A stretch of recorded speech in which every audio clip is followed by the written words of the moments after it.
was a shaka when I saw an affair in Common Name, so did you come on the buy no, your Baba Munafia Chichim Kakra. Maybe I will be able to be 0249694152 Mr. friend and my text line and sign WhatsApp.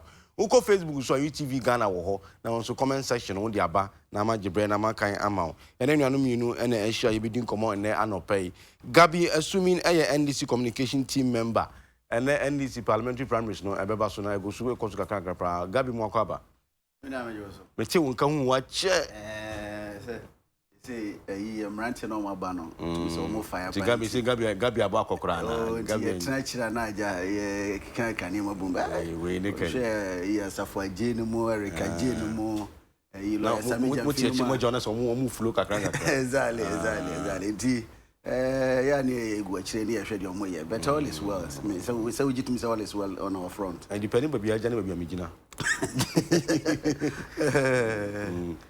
say and so primaries no we so akama oh yeah of course wa sha but this and cry me you sure say sha see so Eastern region now share no me Greater Accra I'm Greater Accra ni Ashanti region je wona ja woni de akira wo hwe oh my need baby achi wo say me wodo me kwabenya no na na me secretary first be me secretary bi na me ukwa Ashanti region so hono eli claim na Israel na eko oh me sure say wa fidi kese sudie me pesa mo fo betu wo de no kura bi si baby oh but you see election the way they are nipa ba ko na be wini so what you see because we are we say go masum say support eli claim let's support Germany tsala the only say babia de na kodu no sabi nya fidie so na meka ama obi akoto ama ya na ase bi so what you see but me de no kro wo ni say do me kwa benya for very long time no na edi maye but I never commit my can say so hwe this year contest or more kwa there were 4 candidates Israel no menyo oboni Madam Eliklima Krugu o share John Gavo na o share Nitaki wo nyina ya ade wo dey say wonam conscience wa even wo at least more favorite bi o how we dey onya dey beboa I mean you can oh sure because na sunsun ba kwa na research kakra ya hu say e ma no e be contest ma NDC a ya na boy pi Usha ye mame zitoka kwe baye 2008 ushe votes unya almost nanka sata no ne the current speaker of parliament Professor Makukwe dabi sata na adwasa for my 2008 na Professor Makukwe ushe one ne boss papa so what you say ono free hwa ye mame sisi ona ye MP odomi abrobum Sofia Kweko sata one adwasa for so ya DP nti I said delegates no omo koto aba no dodo na fi say say the obako say 2020 especially 2020 year who say ubadomi kwabenya for example honorable adjust for nkasa onu any party for dodo na adwa no in fact adanse cross say look omo call we akikaka na Sylvia Mashaka onya akikaka omo constituency primaries nya menu about your friend kisi ona na omo constituency organizer very hard working guy and I want that move nti because okodi adwasa fanti ulusu poto ne mrantie ne maba wo de call sen komu nkogina no meye constituency executives no from A to Z omunyina alusu so what you say be and then why reconciliation be there but I can tell you say all this don't work for MPP in the Domikonya constituency nti wunya a man na ombegina ndisi take it na omoye ade na say Madam Elikran said wa usi dia dancing no obegina maye a Bijitum say 2020 election is going to be very interesting. Okay, quickly, my man Kwame so I akwaba chairman Bono region MPP na fi yentwaso. Chairman bro nyamo akwaba. Me Joshua no nyamfo. Boko de. Yam fast da matwe da mpon Kwame. Tini ete wonka che na so yehu ebe yi kakran. Me ka sa so me se ete wonka che. Meshem. Ede nyamo yase. Yen shan komona se na ye breno tia nti yen shan komona se abo 25 me mo bia first 10 minutes. Gabi. Now, what we former President John Dramani Mahama on Facebook Live by 5 p.m. And then some people can be pa. And then say you drain your kind of you concentrate on the banking sector and your kind and drink channel start cleaning up on our Bank of Ghana here, you know. What can simple money in our tough and for your drink channel? Yo, many I no pay my menchia, man, Dikanchia, ya for crying, or Monshania, me. Wakunta Bronya on the team. You also Wakunta. ya beyiri Bruni na ntia Bruni bi. Won say aka nkasa no, nti o ka so akontere sem say busa say on na hye wana na hye no. On na hye me say. Say on na ware unu aba na. Oh, David. Say me nu aba ma no na me wife say so ye Bruni. E di me ni hye bia akonta. And do ware ni nu aba. Sa. Do bo hye abronje. O mam ka preda. Na kunta sika yede. Wakunta no kono ni because o money bi. Sa. Opposition more than. Na ye baba mu no ware. Baba mu no ware. Bisa no say ye baba mu no ware. Say na kunta e chairman. O baba mu nyina nam so wa mam ka preda. Let's start to no niema. Gabi den sam gu Gabi. Sam gu na friend na fa na on fa. Gabi ko so na fa. You me ni da ase. Me feel say collectively as a nation, no. Yeah. The banking sector crisis, no. A very huge issue, especially say wo share wo ma affect wo mo practically. Na o de tutu nseniani a ehu pa ehu kese pa, especially when you be a aka no ni padua aka ne sunsun na de wa ahokyere ni koda na wo kom no. Say wo kan wo hu kwan obesi afa so aka no.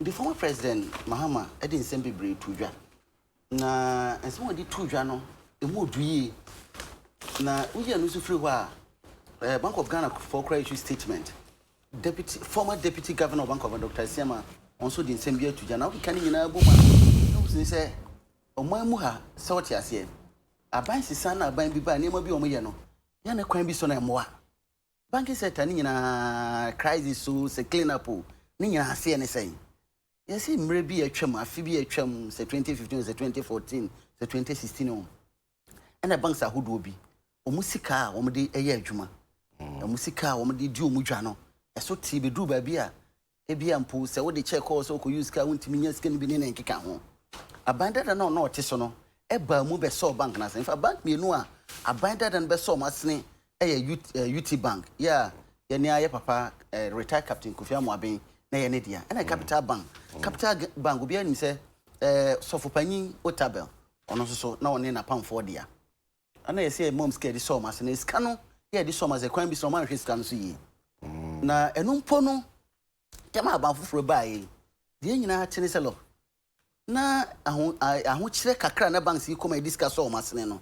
E kwan bi so no ebetimi kra fa said e be ya because sabi sa asem ye to Ghana nye Ghana pe ne bia to ye pen o e bia to Nigeria latafo e bia to the whole America e mo fa kwan foforo so di shop ne ma angu bank anse bank adwuma ya revoke bia license at all ya nyi obi adwuma mfini ya nyi obi adwuma se ne do mo ye ni se o mo di sika be share friend bailout no o mo a o mo di anyambransa especially America for example empanyfo mo di sa anyambransa be breed as jajil the omo famra kwanya no e de omo kogina kota no e ma mrani no omo di e ma ye twe omo so ase de be ya e be ye en sen na ho se de dachi bi obi nkoye sa de ne be na de efi se sabi yemfa hama sabi ne kase ni ba bi yemfa hwe omo tim na yengu bank ni nyina se me no kase yi ya gu bank ahodo na you see the banking industry no ye wo bi ye frɛ ewo interconnectivity effect cause so free the universal banking types na normal banks na uba forma ubenya microfinance ubenya savings and loans ubenya capital investment institutions enyuma ku a omde omji usika na omsoso omde aye enyuma na omde mfaso abrel sawati ase usika na principal na ode koto no na universal banks no na ya kese a omso omde omsika kugu enti ku bank be mienu kro na it will affect the lesser financial institutions e wase no e be affect microfinance companies e be affect savings and loans companies e be affect capital investment companies and that is where we are today. For example na kra wo hwe kra na there were banks for example Unibank GN Bank Papa Kwasindum Dr. Kwamradu for this were their stories. Some say look GN Bank for example say look yani aban adidwa kwan hodo bebre so contractors abai ho abaji sika e de akoye adwuma mo de koye no enye ankrankra adwuma no mo de koye no mo de koye aban adwuma e de bi kosi aban school e de bi koye aban kwan ebi say aban hospital it be ya manwuma bebre ni nyina yo mamu ni nyina de aban na de mo ne sa contractors nyina ye ntuo mo ka ene ye hoso no mo abegi sika enti ka mo tuo mo ka ye benya sika ne aye den yeso ye de adi edwa ye de aboye ho ban. There was the same story with Unibank, the same story. Aban tuo mo ka up to me no kasa kra de Dr. Papa Kwasindum with GoCro Security, one of investment institutions, and or a kind of room in the company so or many are buying court. Ama finance minister Rabbi Gia to me say it can be why no correct. Not then and again to me and the ampe quine. Now specifically Sakano, are buying banks in India and they deal with the Indian group no. No, I buy you see simple your contract. Let me give you one we a contractor. Na I buy my contractor.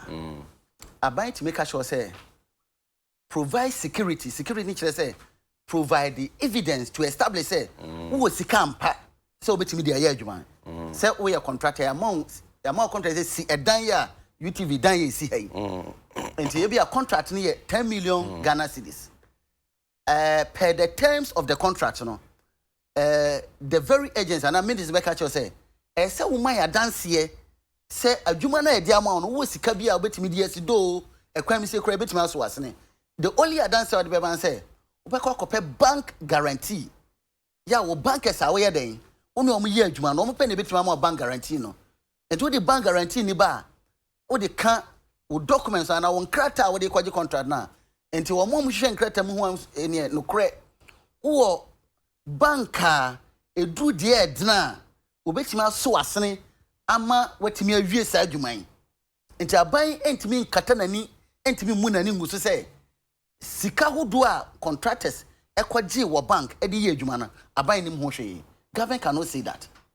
It is an established fact. So aban enim sika hodo bebre contractors kwaje ye e de ye aban adwuma no government is aware of that. Don't me and deny. But Miss Mitia Sembia na I don't say collectively as a minor especially in the current regime no minim na ne ha ubekaya otim say won say temana in this was no ye the foto bi by near friend ye can say energy sector levy esla exactly energy sector levy no na ne butai nyina ne say ye gigi to na ye free bi legacy debt ye what the various energy institutions ye can say Gridco, VRA, ECG, these are energy establishment no mo kana be doso na kan nyina so gu banku e kana ban do mu nyina e kan nyina bank de gu and I say wo Capital Bank wo UT Bank wo Unibank wo Heritage Bank wo e kan say Royal Bank. These are banks na omo sika no ya mo e kana kodi ho nti aban de sa foto ne bai na nke mo aboa sabi sika no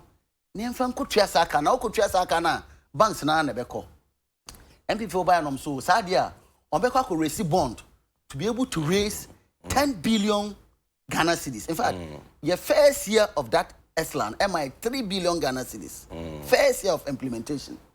Now, when we use the ESLAN as a guarantee, as a security, and to when we use sovereign guarantee, and to core market, no, only 6 billion.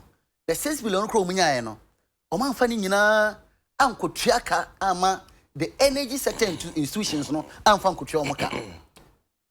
The arrangement was that Senka MPP for Emma sovereign guarantee to back that bond now could have raised 10 billion. 10 billion raise here. And you could tria the energy sector debt now, the legacy debt now. And Quebec banks no, nanka the banks no man nanko mundi sika, yeah, first they were insolvent no, nanko manya sika e do muja. So it's a very critical issue. But when I listen to the deputy governor of bank, former deputy, I said, wow. And even that, no. So, Sami wa beji misika na misika intimi so na memfa nidwa. Na wa boa dwumu pose kwan wo fa so e dia betua meka na matima nya sika dia dia. Establishes say all the banks are revoke common licenses, you know, all the financial institutions are now buying a deal wo kanti no. Oh, not at all, not at all. The other aspect was that originally na the minimum capital to be able to establish banks say sika pudu obe hia obete obese bank obese obe by 120 million Ghana cedis and omo ye mra foforo say e say raise no gradually e 400 million Ghana cedis. No, and no, it was not a cut distance, a chinchina precope. You can even make it gradual. For example, say I would dija and I high store. Now store now quite rent a year, the amount maybe 10,000 Ghana cedis. Now precope, you see a fee by the 500,000 ebra. Can you afford it? Of course, your shop is going to collapse. So these are some of the reasons why here banks are who do no or the minimum capital of 400 million. For example, GM Bank, they didn't get the 400 million. So they exactly. So what you see here? Oko Unibanka, it was the same challenge. Royal Bank, it was. But as I speak with you, look, there are 4 banks. Still, they could not meet the 400 million minimum capital. Look, Agri Development Bank, ADB. National Investment Bank, Prudential Bank. There's one other bank. What is the name of that bank? Was it? May a few bank back on Kano. There are 4 banks. And no, and a bank see, sir, friend, they be amalgamated, they be kofa tier 2, tier 3, 4, a teacher 4, pension B, a kofa at the company. No company na fasa sikano, no day, no dia comma sa banks for them to be able to meet the 400 million minimum capital. And on the president Mahama, can Shraban say, and Crawford Bang and a share, sir, amalgamated, company, and Crawford Bang a share chili. I buy a yam, my Ghana for you something. Say individuals here because Sabi, yet to Chroma and a coffee PDS buy. Yeah, so you had 51% at the Magana for. Yet tea and na and Crawford Kobe or many are buying president a Bushian phone and now for a Comua boom, a coffee PDS 51%. And Tiasiama any and ne. Now, because Jampa say, Utu Krum, now America for your taxpayers' money. There's a $500 million. 1 year, now move and see some when you know electricity. Then for companies, I'm back a boom and crata someone back a boom. No one to me, I could find Guasabremo. Now it's Gana Musumu day. I bet you Sika. Sikano now pretty. And it's a brush on our banking crisis this year. No, we couldn't have gone in that way. Yeah, banks will face challenges. Oh, of course. I told you, say, the challenge, dear, because there was an investigation, there was a report. So what you see, but challenge now, hono, Sabi, a kwanya obefaswa, which me resolve the challenge, that is the subject matter for debate. But I mean that debate, Maka say. Indeed, not sector no yare. The banking sector needed clean up. The idea and forget about party was saying this and then there was something wrong. Of course, and this will be able to say there was something wrong. So what you see? Now, Sebi, me who's the missing cano? Ebia yare now cast a bank yare. Then who he say you be cool and then who he say you be pay drubia momo ama omanya ayaro share at transi. Ama woman investment wo ho woman ye adwuma ho as we speak best nipa best 20,000 omunyuma abo mo empo bank best numa ye ka bo mu e no consolidated banker ye ne CSA and okra protect people's customers investment no and na amount for ko ha ye nyska mo until investment na you claim say protect no where are the investment, where is the protection? But personally, have you had any experience with that? A lot of people. So we say bank consolidated. Yes, a lot. Maybe you should check. We should check her. There was a friend who wanted to get 50,000 Ghana cedi. He said they can't get it for him. I'm telling you. Oh, say check in there. That is the value of the check. Of course, maybe yes. Well, they can negotiate with them and says, okay, indeed, we have 50,000. But apart from that, you see, when we come to the savings and loans, sir, look, my brother, my name Nansemi call go so. And so share baby I'm a coin before GM Bank EBO say there was another bank a chepa there were another service loans and so I chepa by somewhere 1996 maybe so now we here na omo didwa e komo am fidie video amuji na mo hwe ma don't you think say the negative impact of this star and I said this approach of collapsing the bank, no? Do you think that is the best? If you say no, papa, Yanka, America 4 years, Ukraine is a big nation. Look, the biggest insurance company, IAG in America, they were into the same crisis. Do you know how much money they spent to be able to bail out that institution? Yet they did it. You preserve, so we bail out now, you preserve jobs. You even accelerate economic development. Because the man, your own colleague, AIB group, network, GH1, and other media establishments. You can say EIB group. Yes, EIB group. When you say now, almost save you Unibank. When the bank was collapsing, won't count here in Chalka. That's the challenge that they went through. In Chalka. And that is why some of the workers left. Omar Chief Executive, he disclosed it. And that is the challenge. And look at the way Papa Kwasindum is talking. Listen to Dr. Conrad before.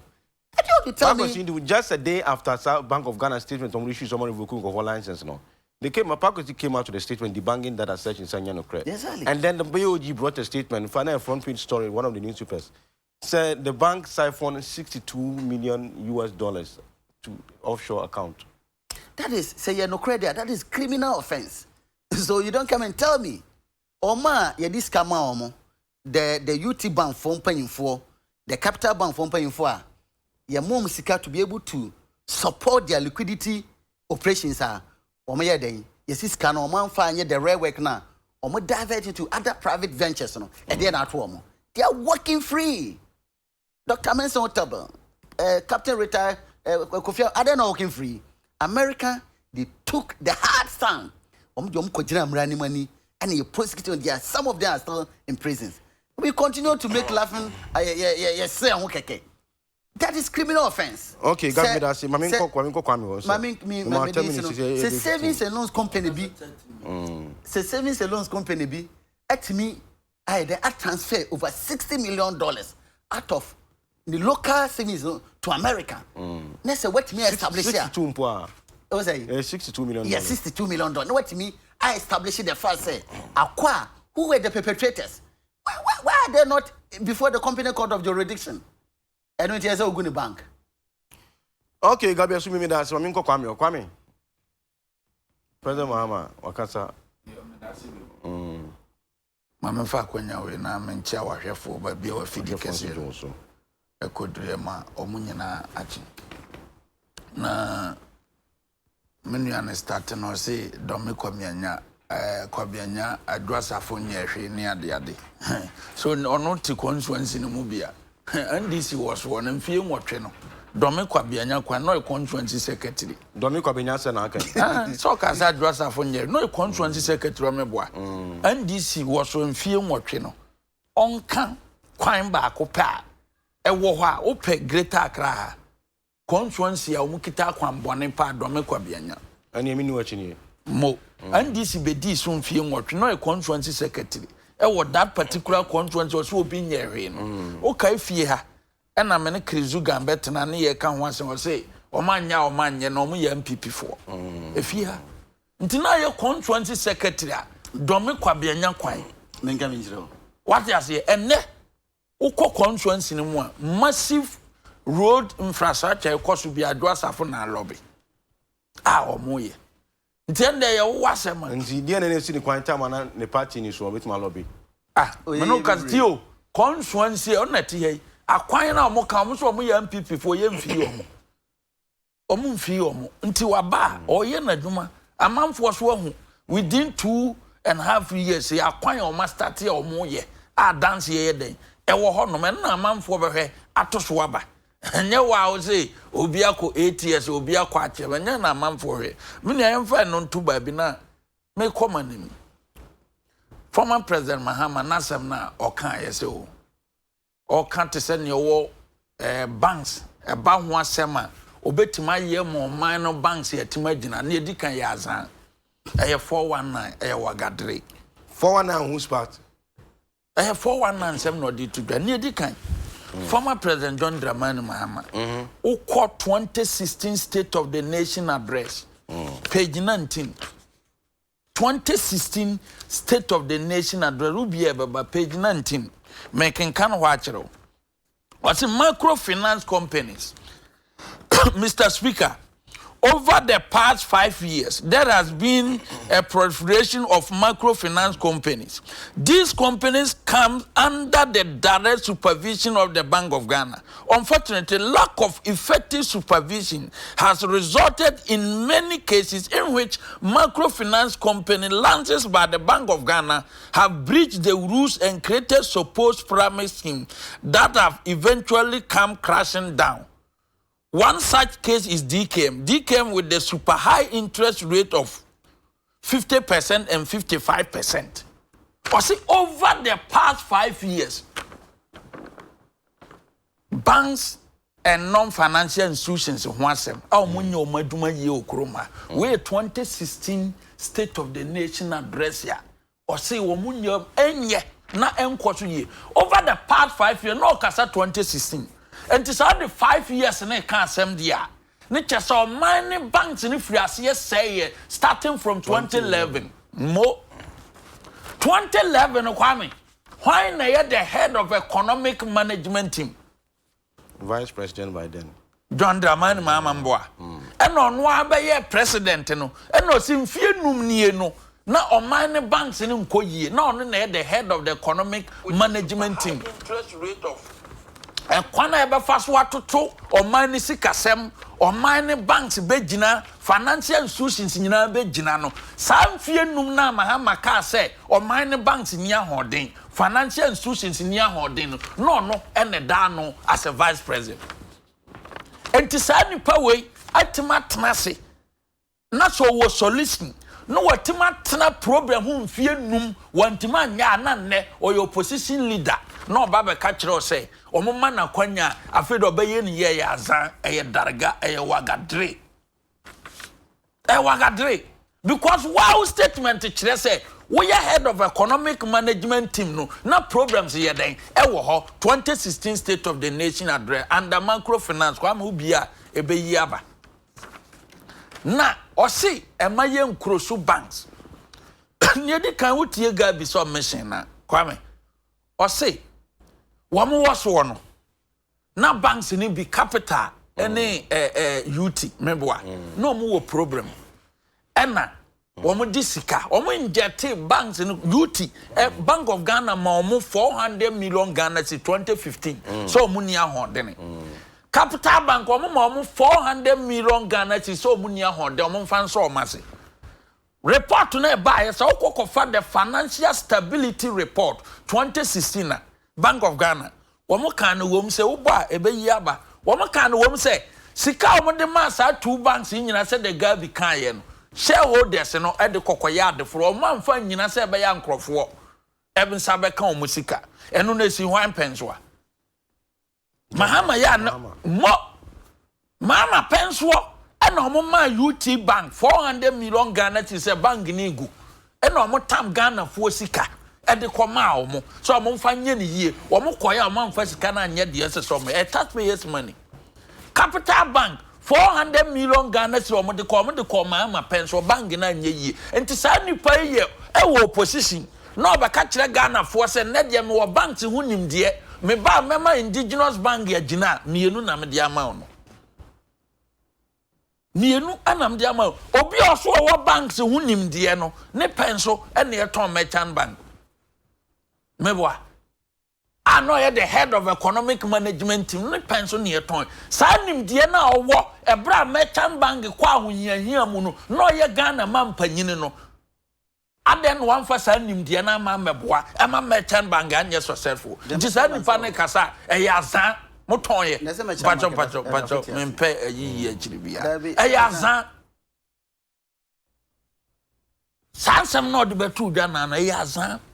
O see any kwanse ye krog na nko no akonye ne sabe ko man krosu microfinance na bank bia no so me saka cho say wagadre da Adam krosu bi on aya wagadre aya azan azan na ye ne dey say mama na kacha Ghana for say ye was short memory enche ne yire free ono na wo yara yire free o se ne penso ya nkrosu ban these are the records and in here we Bank of Ghana notice number BG 2015 dated 31st December 2015 Or say Bank of Ghana revoked 70 microfinance license company. Boy, be yaba. Na me kan. Revocation of approval in principle. What's your headline here saying?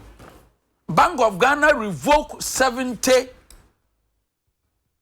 microfinance companies. Boy, be yaba. Na me kan.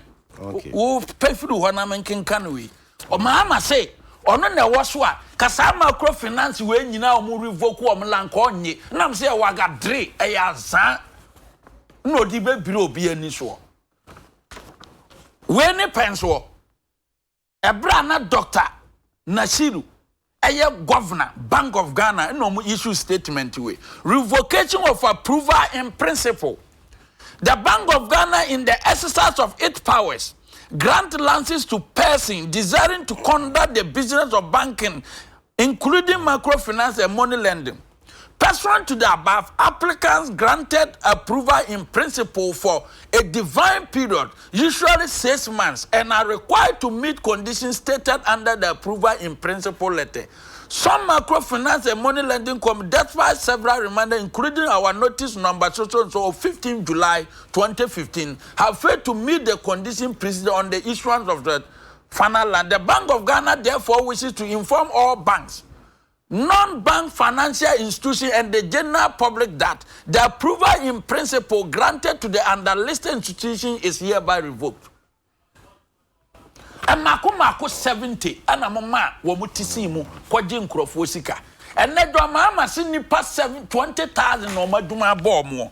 Minia, Yebisa say 70 microfinances of revoke or Malances. Wamua, me, say a revoke bank be lances ya kwame me. I must be honest. And ya wa we are Duma Hona me beno. I don't care about you. Are they? Yes. The government of Ghana no or care about the Dinisika to a new be on year tomorrow. Because what Mahama microfinance ya ba kroma nyina ko 4 pence what TB ho asem da. Ko 4 ban fie mo MPP part 1. What is say microfinance ya be bua kam so agin krofo sika. Niamo ye ne say you give your people opportunity. No ma be microfinance, no ma kwakwa gijo krofo sika. 2009 to 2016 microfinance ya ba problem nyina ne memo evidence ni say ni nyina ya bie na NDC pension sankrofo na NDC ba ban mu a no mo ho akwaje ai banking lances no mo gege enkrofo sika sa microfinance company mako 70 ebi ye Cedar House microfinance ebi ye Ezi access microfinance KB Star Express Link Quick Loan Microfinance, Grow Microfinance, Sufficient Microfinance, Apes Microfinance, Atuma Microfinance, Mako 70, and I don't mama revoke ye. And in here, Ubiama. More. And for so that story now on Daily Graphic page 29. Oh, Ghanaian Times page 7, January 5, 2016. Correct. And Timahama, you know, Obi president here, dear Nano. Nkontompo ba ko dia betu dwa e bia no nya ni structural say bia me time ni ndo so me o se ne pens wa nya bi kura ne pens wa ko revoke ko discabeshem ana mama wa dance e wa revoke bi anti nipa na ndiji fo de ne bra wa gadre azan we ya wa gadre na ma che no na no pai me nche no me bia na nia magana fo ahu nipa o mo de ne bra ye bi akɔhye no Yesu atade say the wasakra wo ba no henkontompo asem dia betudwa say ne pens wa yesi wanye bida nti yanche no ne okenkan very graphic meboa page 20 oso wanye bida nso yache no sa 70 microfinance yo revoke ye what you say wo mo yense hye say wa wodu sika koto ye bo ho ban what you want asem da wodu sika akoto a ahye won sanka but under nanado danko akofo ado Oman ne womara. Oman ne mra nse wo Bank of Ghana wo no ma obi lances. Ana ni pande lances na ba kirem se mimi tim di sika kokoto no. Ana mra ne mu so under the Banks and Specialized Deposit Act at 930 no. E wom se Bank of Ghana so mo ye proper supervision. Enti se Bank of Ghana nye na duma yi a kwame me a me di sika akoto honom no. Eni kwan se me ho kire me. So what you say? enti me de me sika akoto a ya wo anye wadwuma ya revoke lances no e ya ban na sede se o make sure say enkrofo sika ye dey wo mon sabeka adanse ye ne se sa enkrofo we nyina ama revoke wo mo lances no obi anu wa ne nsaka ne sika ne e ya me de se ono a say consolidated bank wo ha wo di 50,000 check kwa akwaji usika wo nsanka ne nyina ba wo nsa unya bi eno chese na nado danko akofo ado adwene ne odi ne sika koto in the first place dan say wo de wo tum a watum ukọ wo nsanka usika sa parties we mienu ene sampanfo we na nado ne adwama amanie dwama amato microfinance mu a wo nsanka usika na nado tuma o se yemfa mra ne nya adwuma wa do sika koto wo nye bone wo mu mienu ha na dwene oman no hwan na dwene customer no ho depositor no hwan na dwene no enti e kasa bi e ya zan kasa yemfa nto ba bi uria UT ho asem o munken UT bank e de ne hoy eno ya na nado asem UT bank we call phone no so 10th August 2018 where records 10th August 2018 or say UT Bank wanted to meet Don Mahama over Ibrahim Mahama's 302 million loan. But anyima UT Bank ko fie no nyana na do na man ko yo UT Bank say Ibrahim Mahama agi bosia 302 million Ghana cedis achichiri kuro na UT Bank yagu ana omo pe kwan akwa ni bra abona mane se unua na agu ye bank na kwan onye payment plan ose menua na ye president mon gara way this is Kofi Amwabin report document mo na me say kenkan kire we se me ditura ose mon gara way magara we bi anim now one view of my kire say ba se wan ka gara one view bia what do obi busia ma nipa pimpin UT workers UT bank nipa do do mo ye aduma and na watima ka say nipa 20,000 and o munya aduma nye na UT bank workers nko aye sen Mahama he should come again say nipa 20,000 etifie na because of banks na oguno wo munya aduma nya ne de ahwede ba fi ona de nwanse na ba kwa memboa onua bosia ne da ho no UT bank enti wo busuani bi no ye adwuma no tifia Mahama enti Mahama babie Mahama wo ne se bank ba ko agu mienu agu a obe president amfie 9 pe a obedi akọ no ni banks dodo ebeguo eno na se obisa wo isi no so oba onye ne se no ye ne ka ana me se onye ne se no ye eni sa nkrofo ya so omo tifia omo kire omo ebinum yare no ni nua adanse nie adanse firi gadochi nti enche no okasa obi antie na asem back what kind of say revocation of licenses no that shouldn't have been the last resort and I'm say mama wa dance here say revocation of licenses no revoke mako 70 until na side adwena na o kire na wo fine tie ninsema oka ofa and this manifesto better Ghana agenda 2008 for money sikasem ho a tie ha o say promoting financial sector we are paying now kind and this manifesto 208 page 48 page 48 omo manifesto better Ghana agenda no a running mate page 48 omo manifesto 208 also promoting financial sector growth. The NDC will continue to deepen the foundation of a viable financial system by supporting the banks and non-bank financial sector. In particular, the microfinance sector will be encouraged to engage in transparent, fair, and healthy competition in providing finance in support of strategic growth. But financial sector and this report here, I actually Ghana for say yes, we want some banks a problem. Meboa, e bi ni UT. Nti ade a mbeye ni ye wo manifesto mu no. A Ghana for more makwanya we no mka Ghana for so mba 2008. And no so more makwanya no mo ba Ghana ni ba bia de ni sika kwa akoto amani nsuro. No man sika so begina. O man sika begina ye ko IMF. O man sika begina no. Yes, amaya mfa Ghana ni adwuma ye de embargo taboa to so. O man sika begina no. Na ukwa bangia unya bosia. O man sika begina no na 38% interest rate. Mahama ene ka say.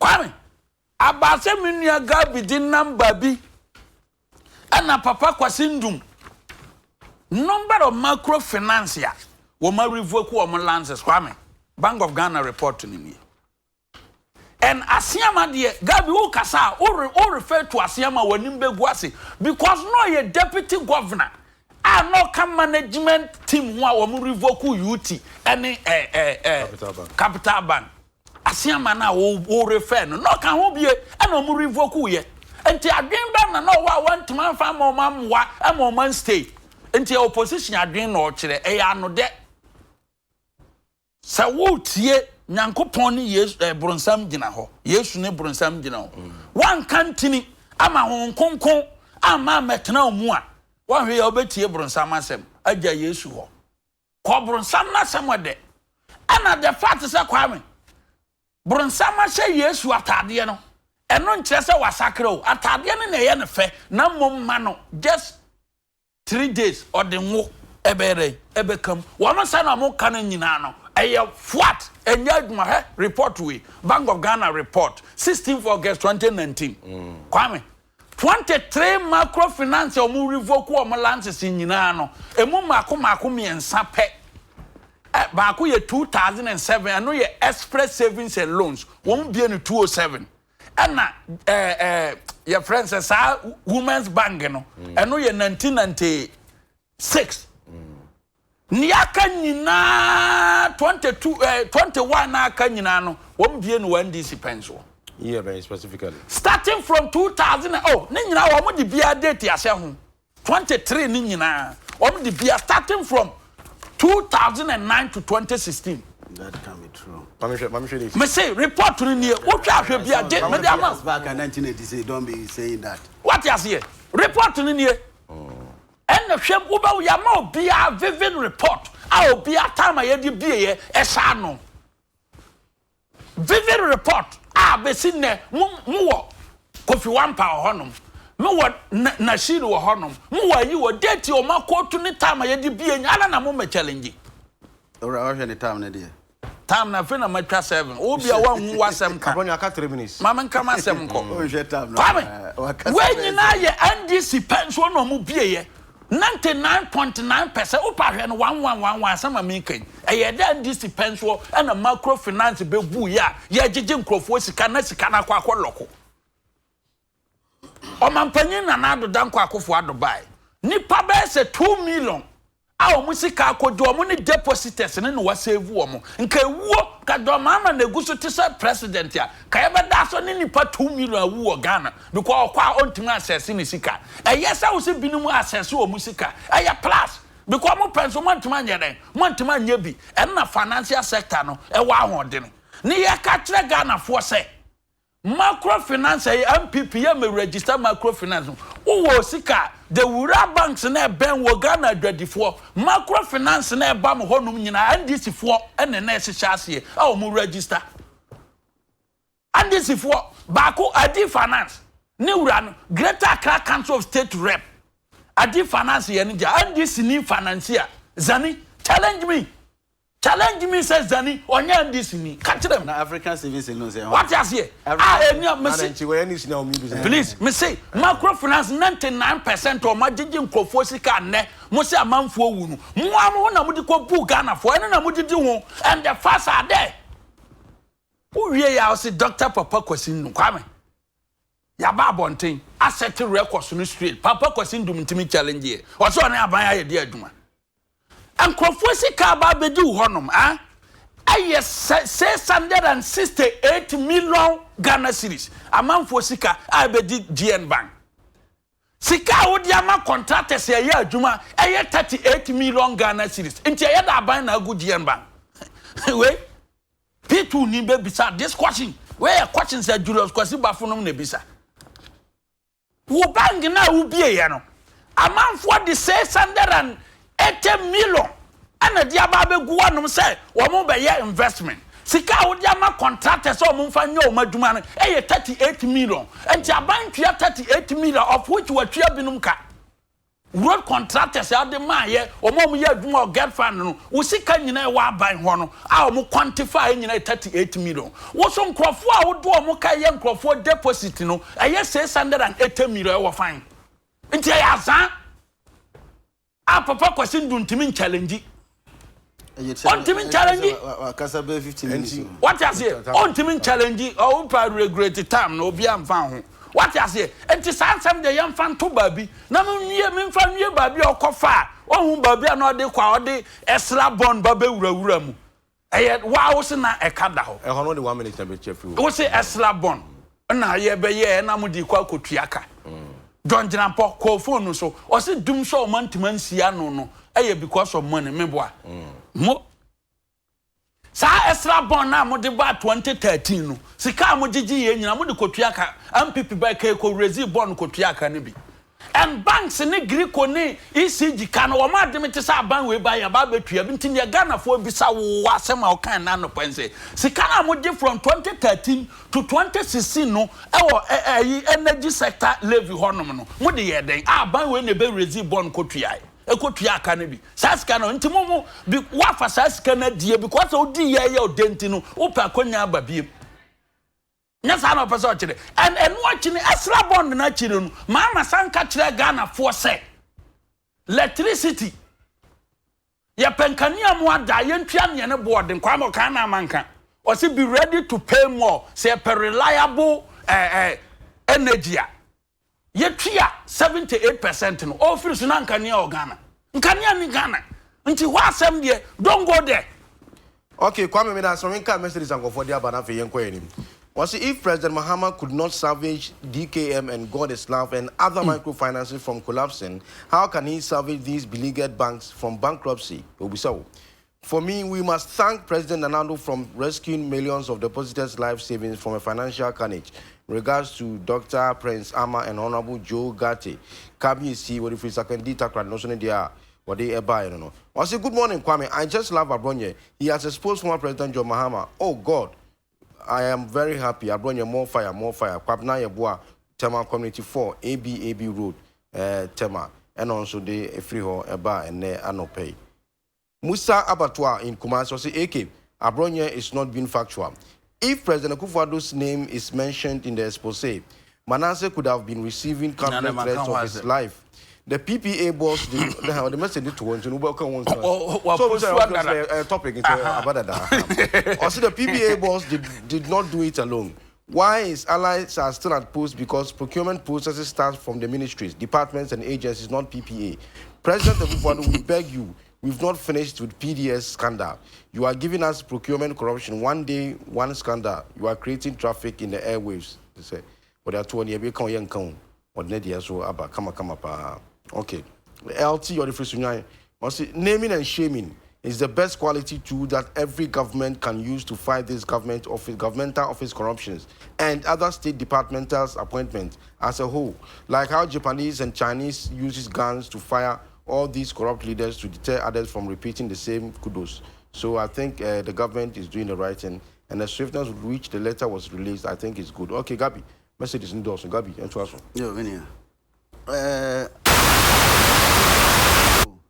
The challenges at the banking sector no only claim no say started some 5 years ago. So what you say? In the so what you say now? Pay address former President Mahama command or so what you say? I don't believe that. You see the issue about God is love near here. Egu ewo Brumantam near other regions. So what you want to ask mo kai. I'm so by betria deposited. So betria bia come and kobuno ni important na boy what is going there. Yeah, afraid the victims now move fall to say God is love near other sa microfinance companies now or me do mugu ho no. But uye no nyina free ho a. O kasa so and a share say yeah there. Yeah this for the fee say e kwan foforo e be fa so a ye ngu sa financial institution ni bank yi enti ne ya ngu no. But some record say mugu 70+ bank. I'm coming there, don't worry. So what you say? Enti ene ya ngu no. In this amoma banam de mu fee say ne papa ni say mu de say mugu ni nyina na magu na. Ene mo ntia say na mugu no. You were talking about SA 17 we dey ti the Bank of Ghana kan so what you say na mpo SA 70 microfinance ni lending institutions no 2017 egu no what is say obi mpo 2016 2016 according to 2016 yes yegu what is say obi abowa obi mpo asu say nisika kam this were microfinance and lending admittedly it was done, it happened, actually this were microfinance lending institutions yamu provisional lances, get the word clear, provisional lances. This is bia who corporate TV station near more provisional certificate so far but meet certain requirement. When to meet requirement now that provisional lances will be cancelled, will be revoked, and that's exactly what was done. You let me read it to you so you don't base on this. When universal banks are Juma and fear so many years to have renewed their lances continuously, savings and loans companies ebi ye lances so 1996 some of the companies o magu omo no ye 1996 First Allied has been creating exactly First Allied. Now where you listen, let me read it to you. Statement when I read it. Bank of Ghana statement now. Where get graphic page 29 and at terms page 7. This was dated January 5th 2016. Was the Bank of Ghana headline here then? The okay now. Was the Bank of Ghana has revoked lances of 70 microfinance and lending companies in the country. In a notice signed by the Secretary, Mrs. Karen Otu, the Bank of Ghana said the action was influenced by the expiration of the provisional licenses. Listen very well. Provisional licenses that was given to the 70 companies to operate in July 2015. Listen well. The notice indicated that the company failed to meet all the requirements to be able to be given the final approval to operate. Full stop. So we seven years Latin you they were given the licenses in July 2015. Provisional. Exactly. Less than a year, 6 months. They couldn't meet the requirement. So all their licenses were revoked. You what the way compare universal banks. This microfinance company, they have operated several years. There's a more in action. When you revoke the licenses of the universal banks, no, we revoke UT Bank, Capital Bank, Royal Bank, Base Capital. All these banks, look, we revoke licenses, no. It affected the microfinance, it affected the savings and loans companies. And you are laughing. Who is saying no correct? Masa, tell me, go to the banks and see the way people do panic withdrawal. Do you know panic withdrawal? Look, bank be a we are bank, no. What capital should be about 17%. Customers' capital should be about 80-something%. Na sika odi adwuma no. Aban afa kwan bi say. Aban afa kwan bi say. Baabi a ye kra ye de sika koto no. Ya gu ho. Look, there were so many banks. GM Bank. The way the market women were rushing to the bank to withdraw their money. Why wouldn't the bank collapse? And you fail to admit this. Now way you think say John Mahama, your term, the decision, the policy you have taken. But me, you see, Mr. Jetra, unibibi. Ya ba bo mu pen, ya ba opposition. Santana me bre me wanse, I humble myself. So we aban mu, next decisions are a quotia the masses, no. Now you justify that decision. Look, the masses are not zombies, so they are feeling the impact. Omo musika gu ho, adwuma efo omo adwuma sign on people's capital, especially the investment institutions. Masa, Mr. Minima Brante be 250,000 TT, 2.5 billion. Sabi, a to the be a friend who did that. Can you imagine that? Wabro didn't seek out the money is locked. Now wabetra fidiesu. You are Jana John Mama. Every day John Mama. Yagokadia. More time there was a Bank of Ghana. And then another Danko Kufado. Now NDC time there. And the management of the Bank of Ghana more John Mahama. You see, we live in this country, but I can assure you, said Diakos Wieno, even your own member of parliament for Subing. I said, look, this revocation is a great disservice to our quest for retain power in 2020. One of the cast honorable friends saying. Does it mean just a sector being ya? You say a corner in and if there's a challenge, I need say Guno. I'll give you a lot of examples. And mine peer a bit too pay quanfu froso. I'm not saying of course you could have ruled some of the lands, but not all the lands. Now banks, okay, I'm telling you now. A quanya with the fast so I would GM Bank, for example. It's because they couldn't meet the 400 million minimum capital. So A crime for us all the Roku, Unibank, because they couldn't make the 400 million minimum capital. And then we look at the Prudential Bank. They've not made the minimum capital. And so I'm more pretty. And your private bank. Documents when are supposed to start? It's there. What is the purpose of that arrangement? What is the purpose of that arrangement? If you let's take the state banks, YMFA NIB, YMFA ADB, and Tonchain, what about Prudential Bank? I don't know the Omiya Juma.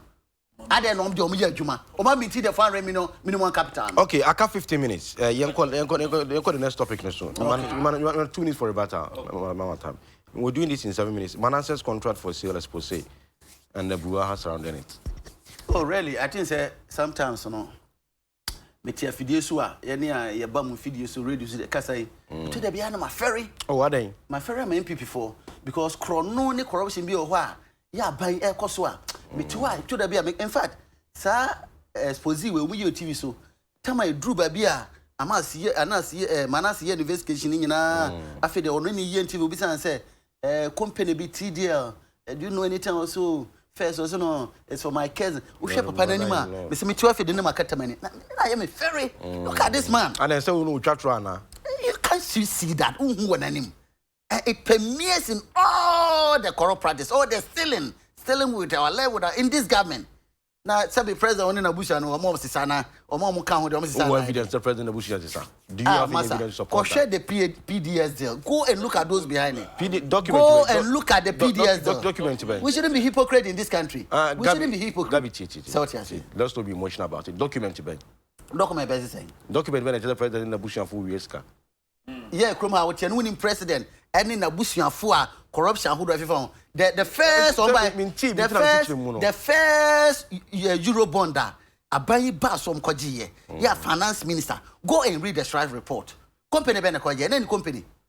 Any company actually. And any bank, data bank, and I done it this and the and I tried reporting here, they tried reporting. What is the report? What was the report? Ada Unya Binka as a journalist. Go and read it so that we can all educate. When I work hard, you are just no, me say the chronism. Yeah, in all the sectors. Go to the energy sector, go to the financial sector, in all the sectors as Kawano. Look at what this government, the president, his family members, his cronies, his family, look at the way they are grabbing. I'm just giving you an example. The PPA, Chief Executive, Mr. J. It permeates all the sectors. I was giving you an example. Say, for example, look at the PDS deal. And your time. South America for. So it's still an investigation. Now, while Sisiampa say, even the issue about suspending the so-called lances, the issue about the energy minister saying there was a fraudulent deal in that arrangement. I know that shame as a it should be mommy and suspend. Because it should be mommy and suspend women and go to Musa and Tissa. There be no fair say Yabrisi Kake. Yankee can crack Taboni and Fanya Juma. Yes, a fraud womb, ya suspend unfair.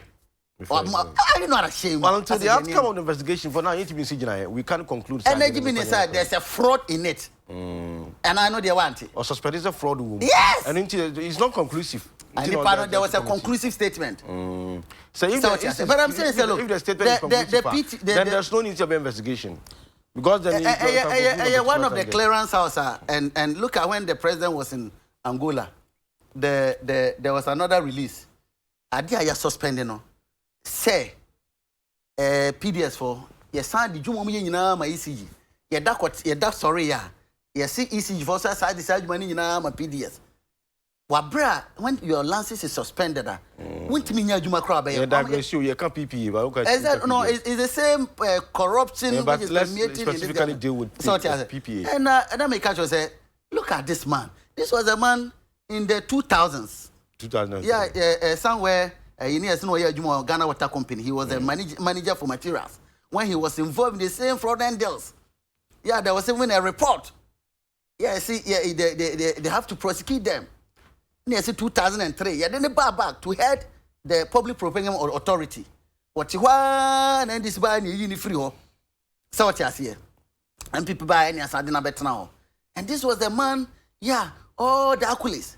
Me carry one of the questions Manasi bisa and say, look, muna musi say there were muna musi say contract be or what, and I'm saying man in so since you've been able to save about 2 billion. Can you give me evidence contract Yahodra? But me when the finance minister with the Parliament, no obo hu daru. Is she not ashamed? Look at na kuntana no tia konyoma no agigi adam na jiskana no hwem ase ahwehwe no hwem no dey no ase agigi adam wo a ye do be gina adwuma kese we ya no.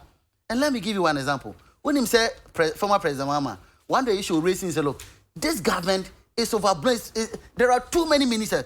Into minister for monitoring evaluation, Juma Ben Oye, the board member, the deputy attorney general, minister of justice, Honorable Godfred Odami Abua, he's a member of the board. Now more board Amotiso was when they say when the contract in the Barnum transfer.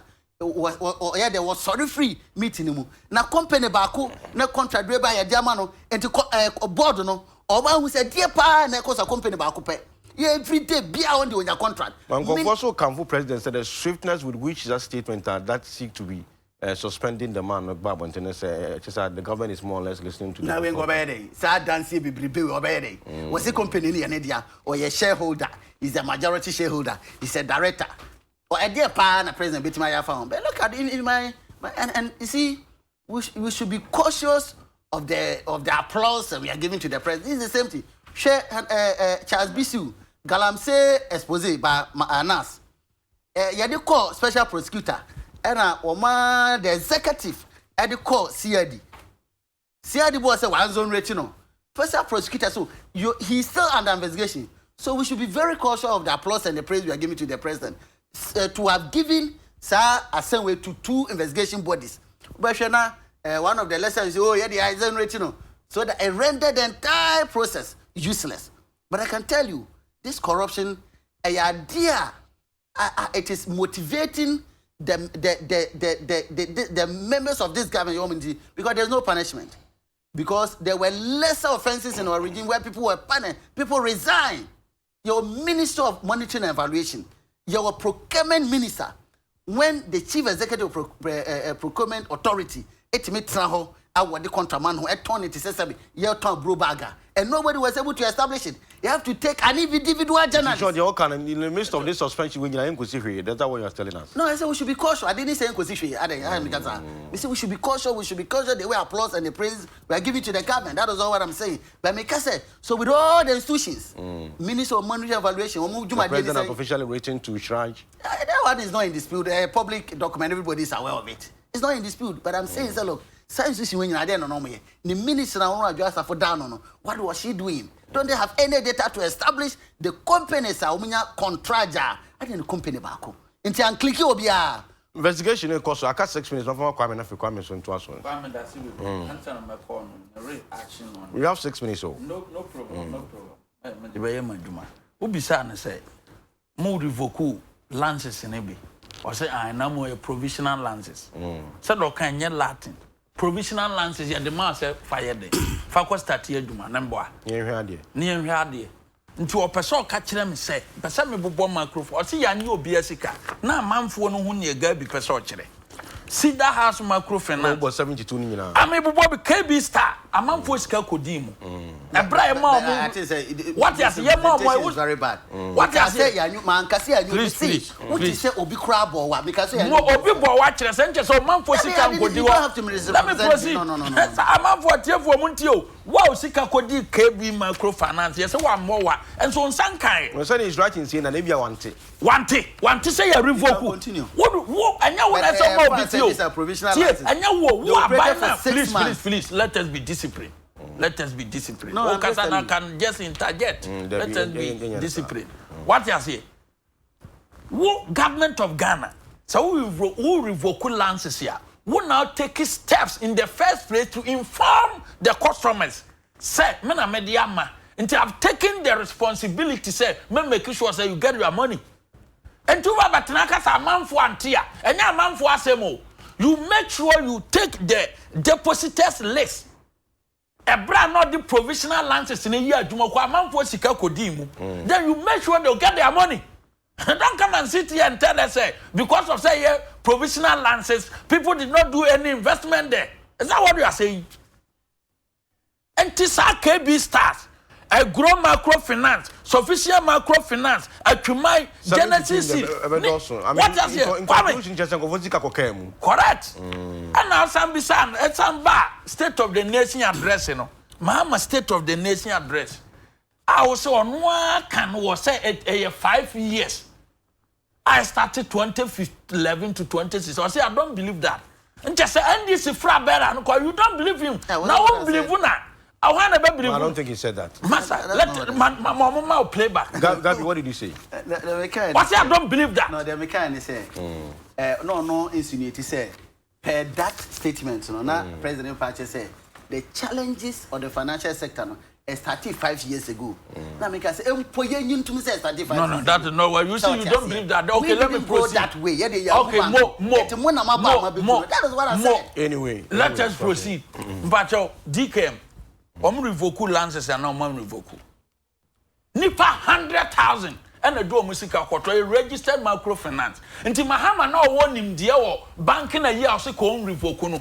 Simple question. Where class one could say. I don't revoke lances. Didn't have a license to operate. That is why the Bank of Ghana take over.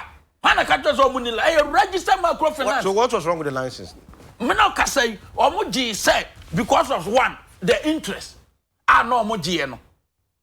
What you say, 55%. Interest on the matter. No, but the man, Oma miti, the man, you know, the man, because we say, a microfinancier. Odi babe bodwa na mo eduru babe omo hwehwe a won hihye mu no ye ne se bank what's na ye ne se investment ayi and omo di revoke ye e registered microfinance sanka na nye registered aka Bank of Ghana ontimi mam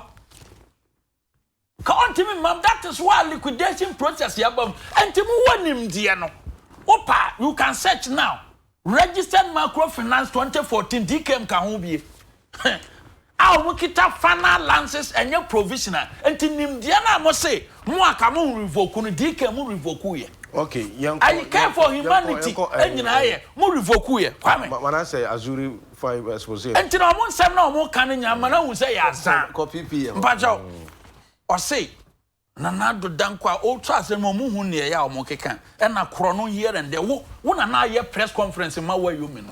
It is never true. When I now defend the way you move, when I now move from one radio to another, defending Cronon Semane,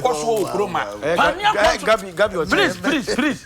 Pacho Opian Mugabi Sumi say, near my bonnie, of course, Mama pencil left and right, not Gabi who could radio who could defend it. One radio station to another on Casameboa. Cronon ne Coswo, and then another Danquaco. On Mamma, one case here. One. We make it a SADA audited report. As is almost forensic audit. Bafo an associate neye. Omude Ghana gas omude air quarter. Omude NCA. Yeah, say NDC. Every case BR MPP the air quarter BR 100% or 85% sure.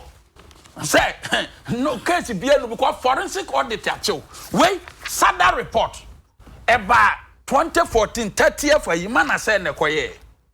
Mana say, at this our report we Manasseh, at this our report we buy. NDC communicators here and there in 2014. Omu did at them. Report we buy, you know. John Dramani Mahama ni NDC and now almost say Manasseh, I can't no. Almost say and no the chief executive officer, Alaji Gibed Idi. Man so as a chief executive, wouldn't Ghana ambassador to Canada. Oni nanado wane so krononso. Say wo office ya bi ya indict no e audit report mu. No ademeti ebinu wo report no. Ade akyi ya wo so tena Ghana ha amanfo be ka ne ho asem. Nti onko Canada ambassador na ne dinin kata. This is the report. And where page 1. Or see, we noted that on 24th December 2012 management granted an advance of $1 million to Human Construction Engineering Corporation, but failed to recover the amount from the institution. We recommend that management should pursue recovery of the debt from the corporation by serving demand notice. Omansika, what the private company, I was down for the chief executive no $1 million in there. MPP aban and as ye forensic to pursue nkrofo we say Ghana for sika sa nipa no mama man so an ambassador no bobo na bad when you okay na say meba and I'm say or say nanado and kunted me ma omumie nanado na mama the difference mama appointee eye bone aye promote no nanado ye na appointee ye bone aye say ye suspending ye nhwehwemu won no wan ka nokore nti kro no asem a wo ka no obisa so kita documents bia na o ka sra na mpasa ko ka ba bia sra ka se kro no wo wantima nka eye mere rhetoric ana omode nenam okroma hula balloon sem bi na omokeka kwa ba nanado danko akofo ado obisa kondonu o supervise wo encourage corruption eyeda ono a say ni akoso no nye ma suspend special prosecutor na kwasipita no o ya ndisi ni formal of ndisi na meboa slide boss na o sisi ano mo appointed in October 2016 na meboa a o minim why NDC parliamentary candidate da anti okwo honom onko face slide onko face matiamidu eno no nanado e wo bibi katazo enkrofo amudi boni wo kroma na no minu na bedi nkomo ana me refer Brazil committee report ayete commission adi a whole court of appeal judge betnaso judge ni wiye no o se common justice ni more ani bankuta ne danse na amudi gu 207 ekọ kotoka me kan report ni kire ofie ha o kroma yo ayi 207 bi ya adwumaje dollars wa hu bi da kroma Ghana andamana ana ne doba visa free yankra edi 207 ya adwuma edi dollars ya mama yisu mama lande o yisu what people say visa free yankra in that my mind that no watwam watena your minister of state o metre no o ma ka no mo nya de mo kro no so no eno wansem de that was the interpretation mama da say chairman abronye na eche nka no Bron region MPP ha ono so ne dia bewie Gabina Suminsu NDC ni mapa communicator ono so ne dia bewie da say enemi apa madam for pa me of Bibia DJ Candyman so konyu DJ ko we wanyini to presenter Candyman or Atinka FM and your birthday happy birthday to you na me nkoso na unhira no onyo kase na okoma so de nyina enko yi mana bibia so wie parent Candyman we wish you all the best as you celebrate but I your party what you say ebusho ha na DBC na nkomo ne bibia me kase bidia so ye nyina it will be man nso e bidi na say ato so we from me Kwame the production team da mo say na me nhira no nhwe so na mo e ho ban DBC have a nice weekend bye bye